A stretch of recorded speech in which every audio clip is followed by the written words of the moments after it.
warahmatullahi wabarakatuh. Perkenalkan, nama saya Fairul Nila. Di sini saya akan menjelaskan materi Toharoh dengan model pembelajaran contextual learning. Oke, kita saksikan video di berikutnya. Assalamualaikum. Waalaikumsalam.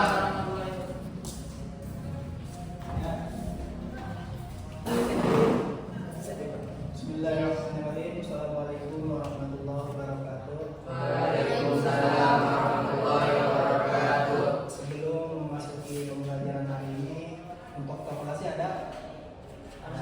Ada untuk kelas untuk mempersiapkan doanya. Istaizu siap. Bismillahirrahmanirrahim. Rabbi shrah sadri wa yassir li amri wahlul 'uqdatam min lisani yafqahu qawli. Rabbi zidna ilman warzuqna fahman. Waalaikumsalam. Assalamualaikum warahmatullahi wabarakatuh. Waalaikumsalam warahmatullahi wabarakatuh. Bismillah. Alhamdulillah, hari ini kita dipertemukan untuk materi selanjutnya yang sebelumnya sudah kita bahas. Sekarang materi lanjutannya, pembagian toharoh dan pengertian apa itu toharoh.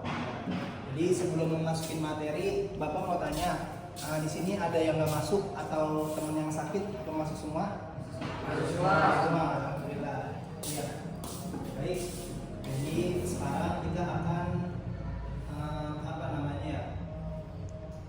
belajar tentang pengertian toharoh dan bagian-bagian toharoh. Oke? Langsung kita masuk aja pembelajarannya. Di sini ada pembahasan. Coba Bapak mau kami untuk baca pengertiannya. Pengertian toharoh. Pengertian toharoh adalah keadaan suci dan bersih menurut syariat Islam, baik dari hadas maupun najis, sehingga seseorang dapat melaksanakan ibadah seperti sholat, tawaf, dan membaca Al-Quran dalam kondisi yang diperbolehkan. Secara bahasa, toharoh berarti bersih dan suci.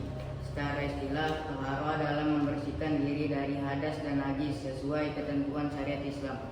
Toharoh merupakan syarat sah beberapa ibadah, terutama sholat. Ya, tuh toharoh, pengertian toharoh adalah keadaan suci dan bersih menurut syariat Islam, bukan? Baik dari hadas maupun najis. Jadi toharoh itu bagian dari hadas maupun najis, sehingga seorang dapat melaksanakan ibadah seperti sholat, tawaf, dan membaca Al-Quran. Kalau sholat, tawaf, dan membaca Al-Quran, dia toharohnya dengan apa? Kalian tahu? Dengan air. Kalau sholat kita menggunakan toharoh dengan air. Kalau tawaf kita toharoh menggunakan dengan air. Oke, selanjutnya di sini ada macam-macam toharoh. Coba Bapak mau Ruzain baca macam-macam toharoh. Macam-macam toharoh. Secara umum, toharoh dibagi menjadi dua macam. Satu, toharoh dari hadas. Hadas adalah keadaan yang menyebabkan seseorang tidak boleh melaksanakan ibadah tertentu sebelum bersuci. A. Hadas kecil, disucikan dengan wudhu. Contoh penyebabnya: buang air kecil, buang air besar, kentut, tidur nyenyak. Oh, berarti kalau buang air kecil, buang air besar, kentut atau tidur nyenyak itu bagian dari hadas kecil. Itu toharohnya cukup dengan melaksanakan wudhu. Oke, coba Bapak mau untuk baca lagi yang B. B. Hadas besar, disucikan dengan mandi wajib. Contoh menyebabkan junub, haid, nifas, dan keluar mani. Yang C. Dan C. Tayamum, dilakukan sebagai pengganti wudhu atau mandi wajib ketika tidak ada air atau tidak dapat menggunakan air. Oke, di sini ada hadas besar. Hadas besar adalah cukup dengan mandi.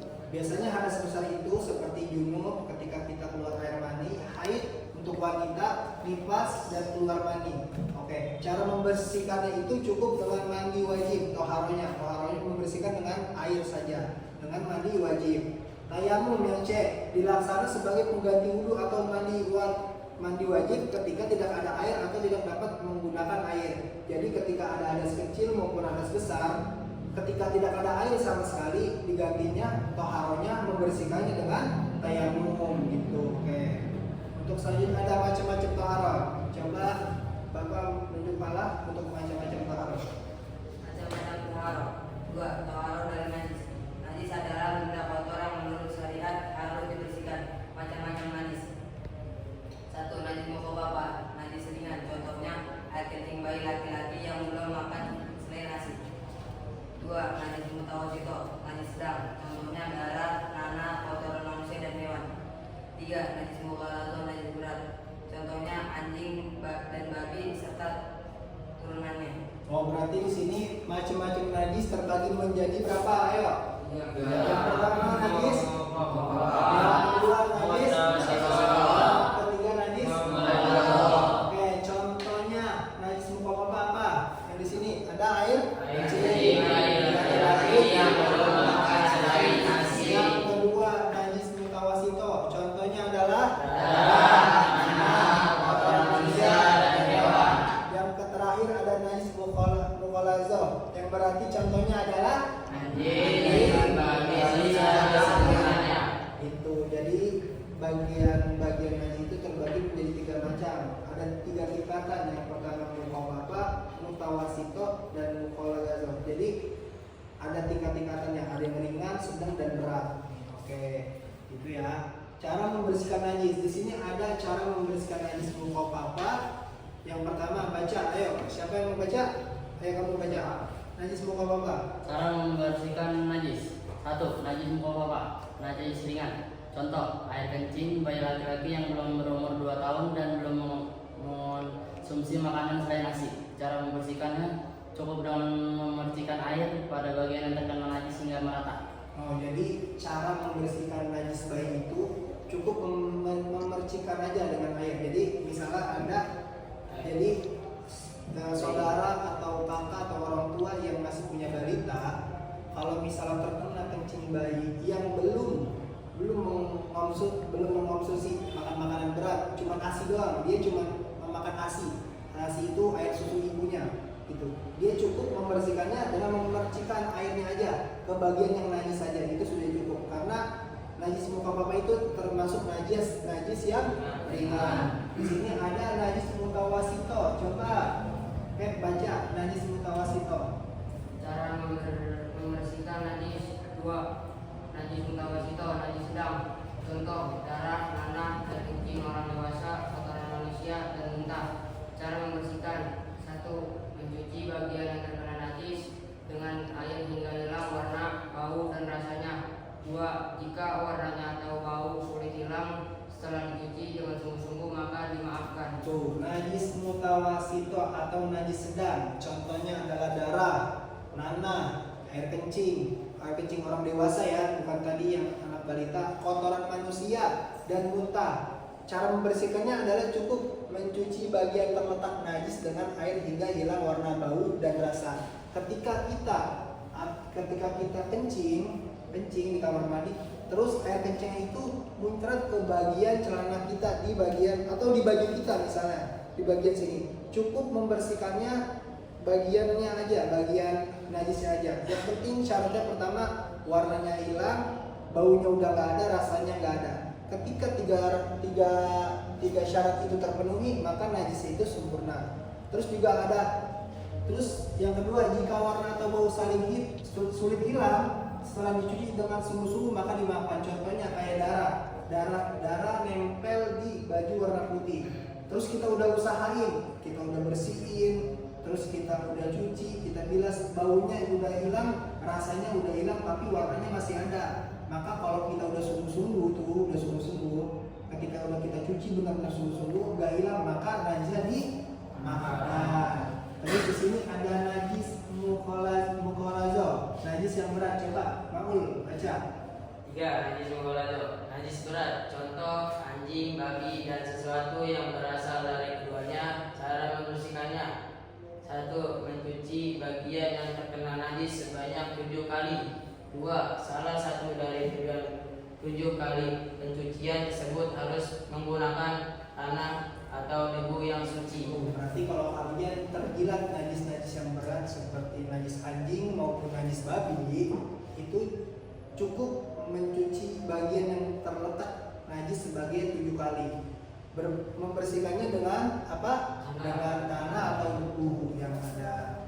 Terus di sini ada kesimpulan, coba baca kesimpulannya. Kesimpulan, taharah adalah cara menyucikan diri dari hadas dan najis sesuai dengan ajaran Islam. Taharah sangat penting karena menjadi syarat sah dalam beberapa ibadah, terutama salat. Selain sebagai bentuk ketaatan kepada Allah Subhanahu wa taala, taharah juga mengajarkan umat Islam untuk menjaga kebersihan, kesehatan dan kesucian diri dalam kehidupan sehari-hari. Taharah meliputi bersuci dari hadas dengan wudu, mandi wajib atau tayamum, serta bersuci dari najis dengan membersihkan najis sesuai jenisnya. Dengan memahami dan menerapkan taharah dengan benar, seorang muslim dapat melaksanakan ibadah secara benar, menjaga kebersihan diri dan lingkungan, serta meningkatkan keimanan dan ketakwaan kepada Allah Subhanahu wa taala. Oh, jadi kesimpulan taharah adalah cara menyucikan diri dari hadas dan najis sesuai dengan ajaran Islam. Jadi ketentuan taharah itu sudah diajarin nih dalam agama Islam. Taharah sangat penting karena menjadi syarat sah sholat. Syarat sah apa tuh? Sah sholat, syarat sah ibadah, syarat sah untuk melaksanakan apapun itu taharah. Oke, jadi taharah juga mengajarkan umat Islam untuk menjaga kebersihan. Jadi taharah selain untuk melaksanakan syarat ibadah, taharah adalah juga mengajarkan umat Islam kita untuk menjaga kebersihan, kesehatan dan kesucian.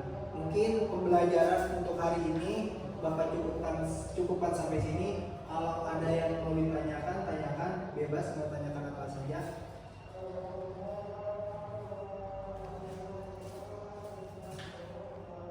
Ya, kamu mau tanya apa? Misalnya saya lagi naik sepeda nih, Iya. terus tiba-tiba anjing jilat kaki saya. Iya. Cara bersihin nanti gimana? Oke, berarti yang ditanyain Fala itu masuknya kategorinya najis apa? Ada yang tahu? Oke, cara membersihkannya tadi kita sudah jelaskan.